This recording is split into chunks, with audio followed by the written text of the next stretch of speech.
Hoje aqui nos estúdios da Rádio Mix a gente recebe a doutora Priscila Morosini, ela que é cirurgiã oncológica do grupo Oncoclínicas. E é claro, o nosso assunto é o Outubro Rosa, a prevenção, o tratamento, a cura do câncer de mama. Doutora Priscila, seja bem-vinda. Obrigada por ter me recebido e por estar aqui comigo. Um assunto importantíssimo, né, doutora? A gente tem números bem assustadores quando a gente fala de câncer de mama, da saúde da mulher de forma geral. A gente alerta, obviamente, o câncer de mama, mas tem aí também o câncer de colo de útero, enfim. É um mês onde a gente vai falar muito sobre o tema, porque é necessário se falar sobre isso. Exatamente. A gente tem esperado 74 mil novos casos esse ano de câncer de mama no nosso país. Então, a gente precisa falar desse assunto. Quando a gente fala em câncer de mama, tem se notado, né, na medicina, um aumento no número de mulheres mais jovens com esse tipo de câncer? Sim, tem um estudo publicado há 2 anos atrás com dados brasileiros que começa a trazer para nós dados mais palpáveis do nosso país. Querendo ou não, a gente acaba usando muito dado dos Estados Unidos e Europa ainda para a gente se basear. E dados palpáveis do nosso país mostram que a gente tem aumento, sim, do diagnóstico em mulheres abaixo aí dos 50 e 40 anos. Com números expressivos, e a gente vê na prática clínica, no consultório, no dia a dia, cada vez mais eu dou diagnóstico para mulheres de 20 e poucos anos, 30 e poucos anos. Então, na verdade, o câncer de mama não tem idade, a gente tem a faixa etária de maior incidência, que está ali em torno de 50 a 69 anos, é a faixa etária de maior incidência do câncer de mama, mas a gente precisa dizer que o câncer de mama pode acontecer com qualquer uma de nós. E doutora, será que esses números, eles são um reflexo da maior procura dessas mulheres, né, para fazer o exame preventivo, para fazer mamografia, coisa que talvez há algumas décadas a gente não tinha esse acesso tão fácil, não se falava tanto disso, ou é resultado, de repente, dos nossos hábitos também? Ou as duas coisas juntas? As duas coisas juntas. Então, a gente tem que dizer que, realmente, a gente aumentou o diagnóstico na população que está em rastreio. Quem é a população de rastreio para câncer de mama? Mulheres a partir dos 40 anos de idade que devem fazer sua mamografia de maneira anual. Então, essa é a população de rastreio. Consequentemente, a gente tem melhora da procura, o acesso aos exames de imagem. Então, a gente aumenta o número de diagnóstico, com certeza. Mas, em relação à população jovem, a gente tem aumento do diagnóstico e não pelo rastreio, mas sim, claro, a gente está associando esses aumentos aí a um provável mau hábito, enfim, não que isso seja culpa da mulher que faça o diagnóstico de maneira alguma, mas a gente sabe que socialmente a gente tem vivido em torno aí de maus hábitos de saúde e isso pode estar aumentando o número de casos de câncer. E isso a gente pode listar.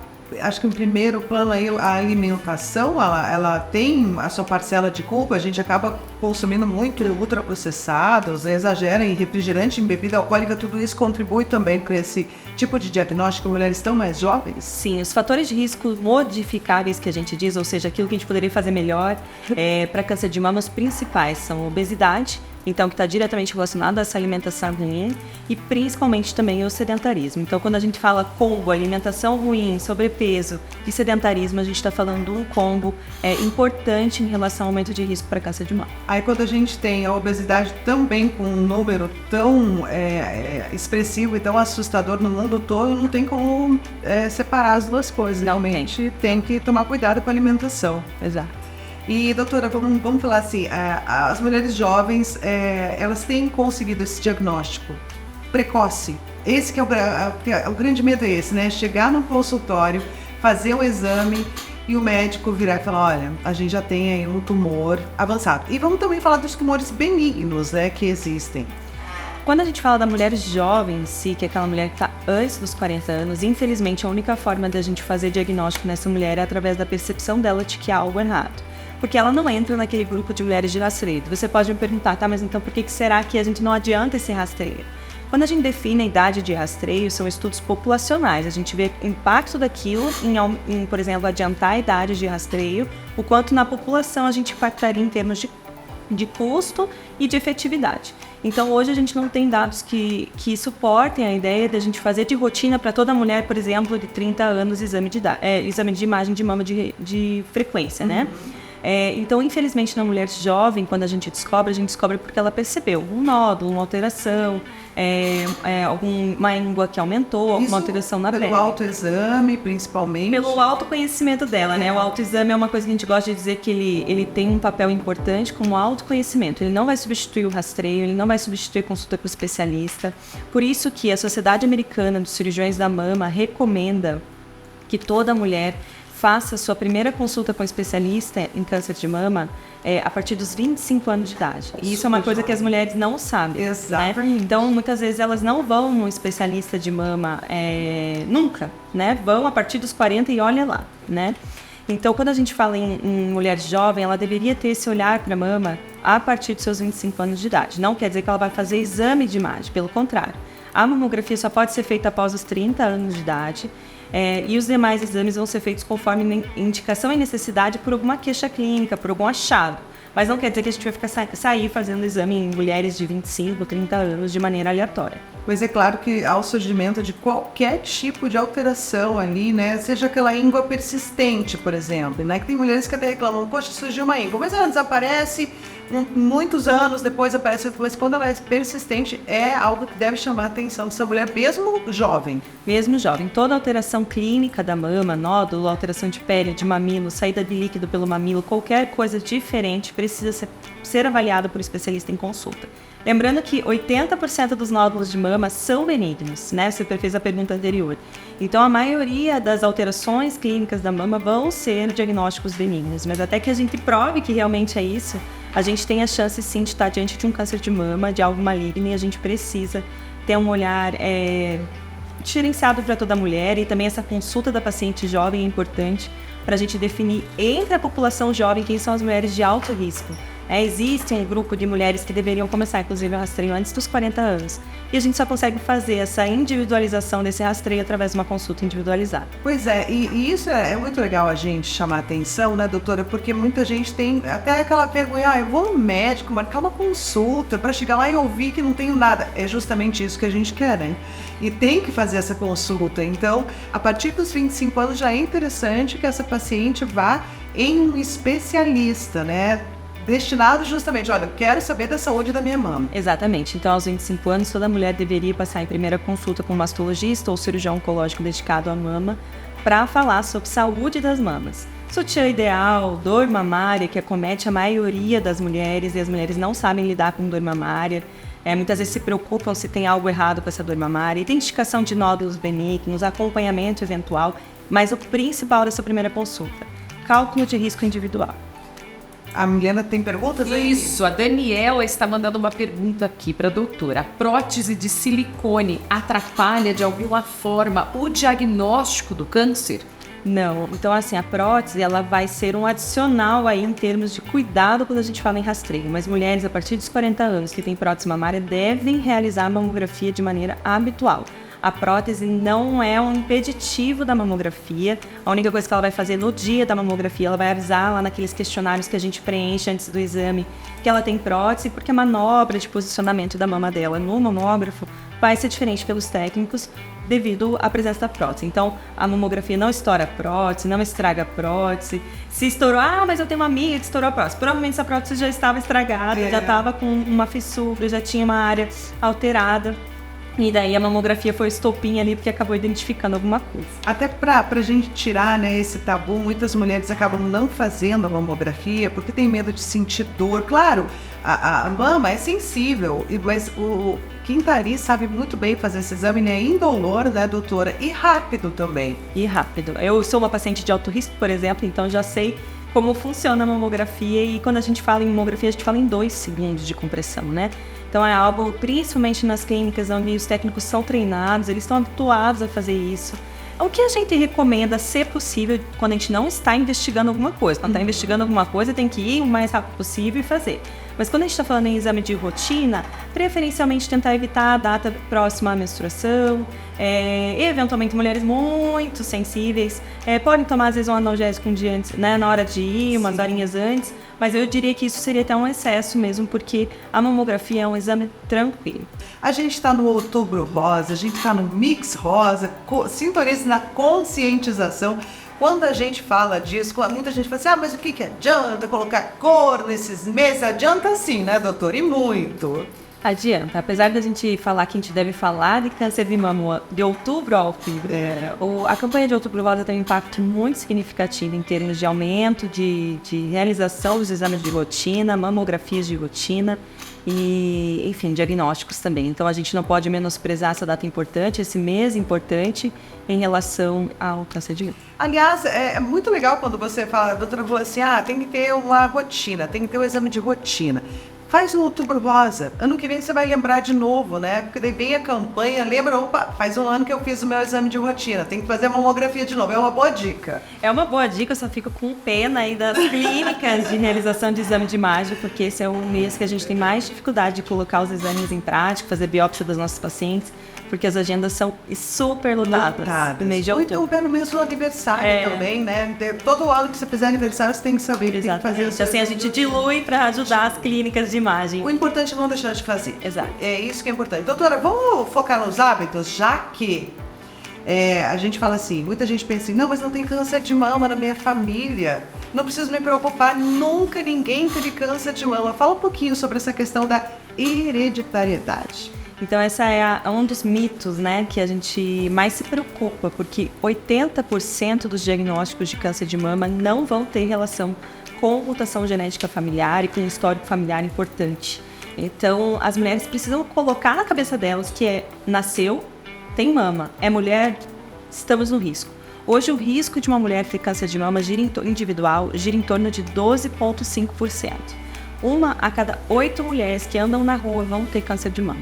Então, é um índice assim, independente do seu histórico familiar. É claro que daí, quando a gente leva para aquela consulta que eu falei no começo, das pacientes jovens, identificar quem tem um risco maior, aí a gente vai ter riscos ainda maiores. Então, um exemplo, o meu risco individual calculado é 21,5%.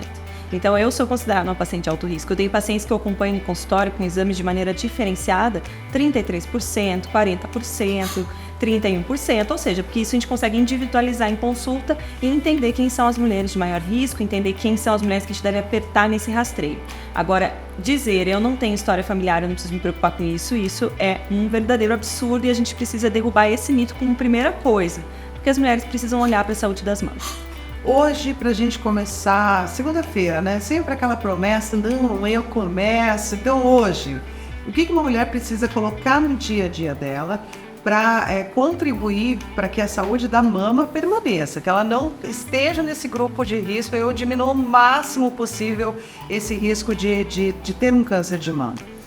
Primeiro, movimento, então atividade física. Estima-se que 150 minutos de atividade física regular por semana reduzem o risco de câncer de mama numa mulher em 30%. Então, aquele risco que a gente falou, a gente pode reduzir ele 30% com prática regular de atividade física. Não é o passeio no shopping, eu sempre falo para as minhas pacientes. E eu sempre falo para elas também que você não tem que gostar do que você faz, porque essa foi a frase mais errada que alguém inventou num dia de vida, que é: encontre uma atividade física que você goste, que te dê prazer. Você não gosta de nada, a maioria não gosta de nada. Então, você nunca vai conseguir fazer uma atividade física nesse sentido. Então, é entender que atividade física é remédio, é obrigação.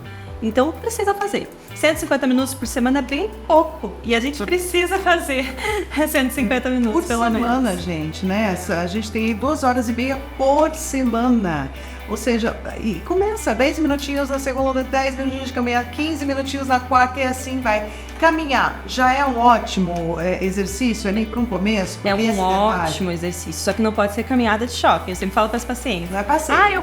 Eu faço umas entregas, eu faço isso, faço aquilo, eu caminho. Não, caminhada é tirar a meia hora para botar uma roupa que pode suar um pouco, botar um tênis que vai andar rápido para aumentar a frequência cardíaca de maneira contínua, e isso que caracteriza um exercício efetivo. A questão da respiração é transpirar mesmo, fazer valer a pena esses 15 minutos, né? Exato. E é importante a gente dizer que a caminhada é boa, mas o cenário ideal quando a gente fala em redução de risco para câncer de mama é que a gente tem uma combinação de atividade aeróbica com atividade de força, de musculação, de ganho de massa magra, justamente por esse melhora da composição corporal está diretamente relacionado com a redução de risco, tendo um impacto importante, inclusive, nas mulheres na pré-menopausa. E aí a alimentação entra nesse combo, não tem como escapar também. Não tem como escapar, não tem como a gente falar de saúde se não tiver movimento e se não tiver uma alimentação adequada com controle do peso. Principalmente quando a gente fala de câncer de mama. Consumo de frutas, água, vegetais, porque a gente está muito naquela do embalado, né? Tudo é embalado. Ah, mas eu gosto da lasanha. Faz a lasanha em casa, então. E não é todo dia também, né, doutora? Exato. A gente precisa voltar para a forma como os nossos avós comiam, né?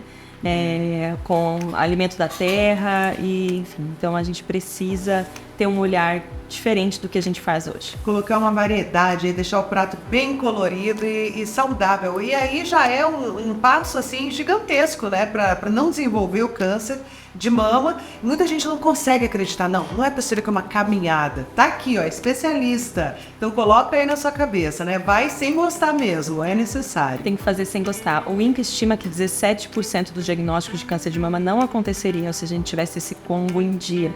Alimentação e atividade física. Então a gente precisa falar isso. É importante dizer também que nada do que a gente faça vai zerar, né? Tem pacientes atletas no consultório que falam, mas eu fazia tudo certo. E infelizmente, quando a gente fala em câncer de mama, a gente fala em mulher, em ter mamas, e ainda assim o risco vai existir, não vai ser zero, mas tudo que a gente puder fazer para minimizar o risco de desenvolver um câncer de mama, a gente deve fazer. Doutora, já que a gente trouxe tantos mitos e verdades, uma das coisas também que é muito falada é assim, amamentar diminui o risco do câncer de mama. Isso é um mito ou uma verdade? Isso é uma verdade. Então, quem amamentou reduz o seu risco. Quer dizer que a mulher que amamentou não vai ter câncer de mama? Não. Quem optou ou não teve condições clínicas de amamentar não aumentou o seu risco. Então, isso é importante dizer. Sim. O contrário não é verdadeiro nesse quesito. Mas sempre que puder amamentar, e claro, né, buscar ajuda, porque não é fácil, né? A amamentação é um período muito complicado, muitas mulheres abandonam o hábito de amamentar justamente porque não tiveram aquele auxílio, então busca ajuda, né? Se tem condição de amamentar, se tem esse desejo de amamentar, é tão importante e ainda contribui aí, né? A gente não tá falando assim, não vai ter, amamentou, não vai ter, não é isso, a doutora frisou bem. Mas se você puder amamentar, né, vai estar colaborando de muitas formas aí, né? Exatamente, 1 ano de amamentação reduz o risco aproximado de uma mulher em 4%, o risco de ter câncer de mama. Né? Então a gente está falando em redução aos poucos. Eu sempre falo que a gente é uma balança e a gente vai colocando peso de fatores piores, né, aumentando o nosso risco, ou aquilo que a gente faz vai tirando o peso dessa balança. Tem uma pergunta aqui também sobre a gravidez pós-câncer de mama. É possível ser mãe tendo passado por um câncer? É super possível. Então, é importante frisar que a gestação após o câncer de mama, os estudos mostram, inclusive, que as mulheres que foram mães após tratar tiveram melhores desfechos oncológicos, tiveram melhores resultados oncológicos, as mulheres que conseguiram ser mães. É claro que nesse ponto a gente precisa dizer que que deve ser no momento adequado, né, pós-tratamento, com segurança, com alinhamento com a sua equipe multidisciplinar, oncologista, cirurgião, para saber o melhor momento, mas a gente tem segurança, sim, inclusive com melhores resultados. Um estudo recente, publicado esse ano, traz dados, inclusive, de pausa de tratamento no contexto de mulheres com diagnóstico em fases ainda iniciais, que fazem o uso daquele bloqueio hormonal. O estudo mostra que um grupo seleto de mulheres ali poderiam ter segurança em pausar seu tratamento, em engravidar e 2 anos após voltar o tratamento, né? Ter esses 2 anos de gestação, período de amamentação e voltar depois para o tratamento, mostrando segurança nesse cenário também em casos selecionados. Então, tem muita esperança em termos de gestar, ser mãe e dar continuidade. Eu acho que essa, inclusive, se você me permitir dar um pitaquinho final, eu acho que essa é um dos pontos que o Outubro Rosa precisa batalhar mais. É lógico que, como eu falei no início, o outubro aumenta muito o diagnóstico, tem um papel importante, mas a gente precisa falar de câncer de mama de outubro a outubro, a gente precisa dar voz para mulheres já tratadas, reinserir essas mulheres na sociedade, reinserir essas mulheres no mercado de trabalho. Mulheres que foram tratadas de um câncer de mama têm muita dificuldade de conseguir emprego depois, porque elas têm um histórico oncológico e existe um tabu muito grande em volta disso, como se aquilo fosse uma bomba relógio, né? Aquela vida fosse uma bomba relógio. E não é verdade. A gente falou no começo que 95% das mulheres tratadas de câncer de mama de maneira com diagnóstico precoce inicial vão ter cura. Quando a gente coloca todo mundo no mesmo pacote, inclusive os casos mais graves, a gente fala de taxas de cura de aproximadamente 70%. Então a gente precisa ter um olhar de inclusão das mulheres tratadas, das mulheres metastáticas, que tem um prognóstico excelente, a maioria delas em termos de vida. Eu tenho pacientes metastáticos há mais de 15 anos em tratamento. Então, a gente precisa ter um olhar de incluir as mulheres em todas as fases do seu tratamento. Diagnóstico não é sentença, né, doutora? Não. Então, é isso. Eu acho que a grande mensagem é essa, né? Procure ajuda, procure tratamento, procure fazer os seus exames, porque 95% de chance, a doutora encerrou de forma magnífica aqui. E muito obrigada pela sua presença, viu, doutora Priscila Morosini? A gente acha na internet também, né? Tem lá no Instagram. Fique à vontade para dar o seu endereço. Então é @doutora Priscila Morosini, é uma satisfação estar aqui, agradeço ao Grupo Oncoclínicas por esse espaço e agradeço vocês por terem me recebido. Muito obrigada, doutora Priscila Morosini. O Outubro Rosa é o Mix Rosa, sintonize na conscientização.